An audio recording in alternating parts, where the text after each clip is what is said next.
Hello दोस्तों आज से हम करेंगे स्टेट्स ऑफ मैटर के एनसीईआरटी एग्जांपल्स। ठीक है, तो फर्स्ट है प्रॉब्लम 5.1।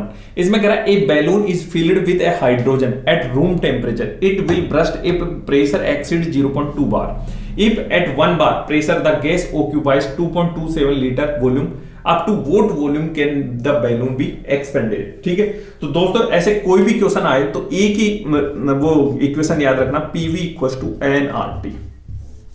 क्लियर, इसी पे तीन पीवी इक्वल टू एनआरटी, इसी से अपन तीन चीजें देख लेंगे। एक बॉयल्स लॉ होता है, एक होता है चार्ल्स लॉ, एक होता है गे-लुसिग लॉ। बॉयल मतलब टेम्परेचर कांस्टेंट होगा, चार्ल्स लॉ में प्रेशर कांस्टेंट होगा और गे-लुसिग लॉ में वॉल्यूम कांस्टेंट होगा। ठीक है, देखो इसको कैसे करोगे।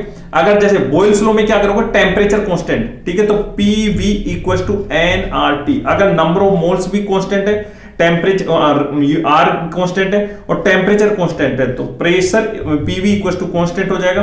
या ऐसे लिख सकते हो pressure inversely proportional to volume, है ना, तो इसको ऐसे भी कर सकते हो P1 V1 equal to P2 V2। ठीक है, दूसरे में चार्ल्स लॉ में क्या होता है, पीवी इक्वल टू एनआरटी, वहां पे pressure constant, volume directly proportional to temperature, V1 equal to T1 और V2 अपॉन T2। ठीक है, और एक होता है Gay Lussac law, PV equal to NRT, volume constant, pressure directly proportional to temperature, P1 P2 T1 upon T2। समझ में, ये रिलेशन याद कर लेना। ठीक है, अब देखो पीवी इक्वल टू एनआरटी, इसकी फील करवाता हूं ये बेसिकली किस तरह था। देखो जैसे देखो, है ना, ये कोई बैलून है और मैंने इसमें क्या फिल्ड किया, एयर फिल्ड किया। ठीक है, तो सपोज करो this is behave as a ideal gas की तरह बिहेव कर रही। ठीक है, अब देखो PV equal to Boyle's law पे आओ पहले, तो PV equal to NRT.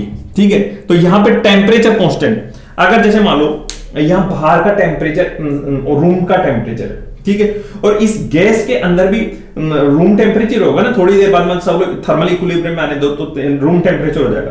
Clear, ठीक है, तो अब देखना इसको रूम टेम्परेचर पे हम कुछ एक्सपेरिमेंट कर रहे हैं। देखो अगर टेम्परेचर कांस्टेंट, आर कांस्टेंट और number of gas in this balloon, number of gas molecules in this balloon is constant, मतलब बाहर नहीं निकाल रहे हैं। ठीक है, तो एन इज इक्वल कांस्टेंट, तो pressure inversely proportional to volume होता है।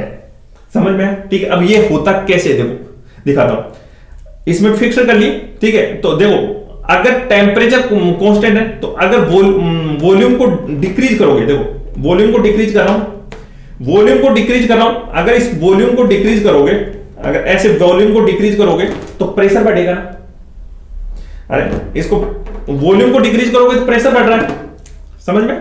ठीक है, तो देखो वॉल्यूम को डिक्रीज करोगे तो प्रेशर इंक्रीज होगा और अगर वॉल्यूम को बढ़ाओगे तो प्रेशर डिक्रीज होगा। वॉल्यूम को बढ़ाओ, प्रेशर डिक्रीज हो गया ना इस गैस के अंदर। देखो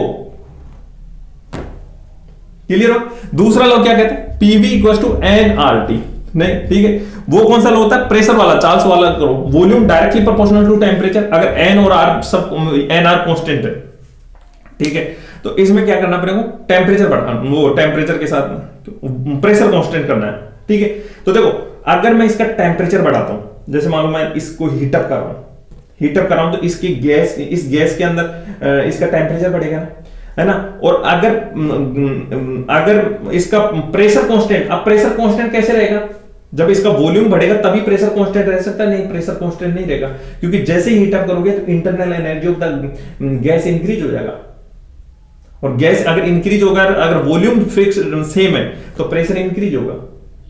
ठीक है, तो अगर टेम्परेचर बढ़ाओगे तो प्रेशर कांस्टेंट रखना है तो वॉल्यूम बढ़ेगा डेफिनेटली। ठीक है, और थर्ड वाले में क्या होता है, देखो पीवी इक्वल टू एनआरटी, तो इसमें वॉल्यूम कांस्टेंट करो, pressure directly proportional to temperature, है ना, तो इसका टेम्परेचर बढ़ाओ, है ना, वॉल्यूम इतना ही रखना, तो pressure, internal energy of gas particle increase होगी तो वो वाइब्रेट मोर होंगे, ठीक है, मॉलिक्यूल्स, और तो प्रेशर बढ़ेगा ना इसका, इस गैस के अंदर। क्लियर हो गया। ठीक है, अब कह रहा है ये बैलून, देखो अब आओ बॉयल्स लॉ पे।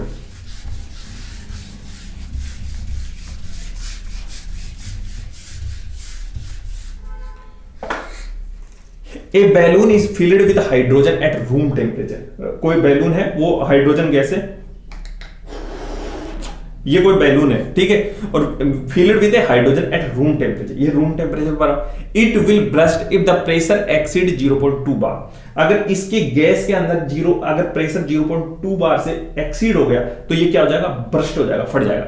If at 1 bar pressure the gas occupies volume, जैसे मान लो कोई प्रेशर दे रखा है P1 इक्वल टू दे रखा है 1 बार, ठीक है, वहां पे वॉल्यूम कितना दे रखा है V1 इक्वल टू 2.27 लीटर, है ना, और जो भी सारी कंडीशन कर रहे हैं रूम टेम्परेचर, मतलब टेम्परेचर कांस्टेंट है तो ये बॉयल्स लो गया, और नंबर ऑफ गैस अगर इसके अंदर भी कांस्टेंट है, R कांस्टेंट है, तो pressure P1 V1 equal to P2 V2। ये समझ में आया नहीं आया? अरे PV इक्वल टू कांस्टेंट हो गया, है ना, तो अगर किसी P1 V1 और P2 V2 भी सेम क्वांटिटी आएगी तो दोनों को इक्वल कर दो, P1 V1 equal to P2 V2।